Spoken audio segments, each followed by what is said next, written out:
Last week, I spoke to Marichka Padalko, the star presenter of Ukraine's biggest TV network, 1+1, which is based in Kyiv, and she joins me live now. Marichka, this was the news that you didn't want. You prayed that it wouldn't happen. What's the situation on the ground in Kyiv tonight? What you just said about the fightings at the outskirts of Kyiv for the airport, and we have the news, official news, that it's ours. Ukrainians are now not letting any Russian planes to land there. That was their plan. That's why there was such a great fight for this airport, because that's where they wanted to land their troops and wanted to start invasion to the capital, because they are targeting the capital. Actually, what is going on, I think it's the worst scenario that we even didn't expect ever. And I still don't believe in what is happening. It's still very difficult to comprehend, even though I was one of the first people on our television, because I work for the morning shift, to start this coverage maybe half an hour after the first shelling that we heard in Kyiv, because I was actually getting ready to go to work for my morning shift, and I was listening first to the UN Council and then to Putin address, and right he was done. The live coverage was over. 5 minutes later, I heard first explosion in Kyiv, and it was like surreal. I mean, I would say that very many people still over the previous weeks, even months, when so many intelligence from Great Britain, the United States said that it's going to be an invasion, but still people didn't believe. It looks very much like, this Hollywood movie, Don't Look Up.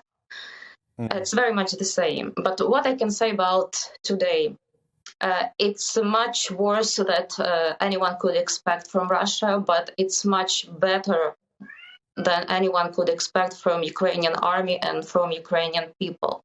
That people are so resistant on the one hand, so calm and well organized.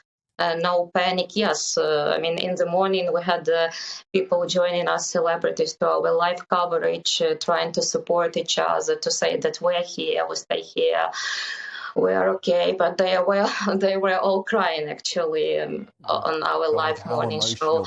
And Marichka, obviously your husband is a former Ukrainian MP, but he had been training with the reservists. Has he been called up to fight at this point? Yes, 4 hours maybe ago, we just said goodbye for a while, and yes, he's off. And I don't have any connection with him, because he is not now supposed to use his mobile phone for obvious reasons. So I hope, I just believe and I hope that he would be safe. Well, but he's taking orders from his commander, and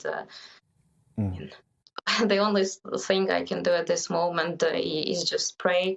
And actually, I would like to say thank you to those Russian people who are going to the streets in Moscow and in St. Petersburg, because I know what it's like for them to be in the streets. They're not like Ukrainians. We're used to go into the streets if we don't like something that the government is doing. But for Russia, it's a big courage now to be going into the streets, and we know that a lot of them are being detained, but we believe this diplomacy from the Russian streets can also help to stop. Absolutely. I was just seeing actually footage of these unprecedented protests on the streets of Russia, which the police are obviously trying to crack down on. The news in the capital that we are supposed to be either in shelters or in the safe place, because we're expecting airstrikes. And hopefully there's a good news that this airport that you were talking about, Hostomel, that there were fights. First information was that it was Russian, now it's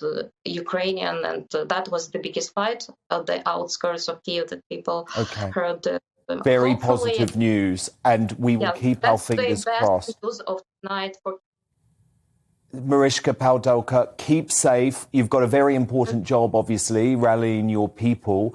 across this through your TV network 1+1, but please do keep in touch with us, and we're praying for your husband as well. And actually, we now believe in Ukrainian army much more than in the sanctions, but still expect that sanctions, including sanctions from the United Kingdom, can help us. So thank you very much for all the support and for all the rallies and messages that we're getting from the United Kingdom. Marichka, thank you so much.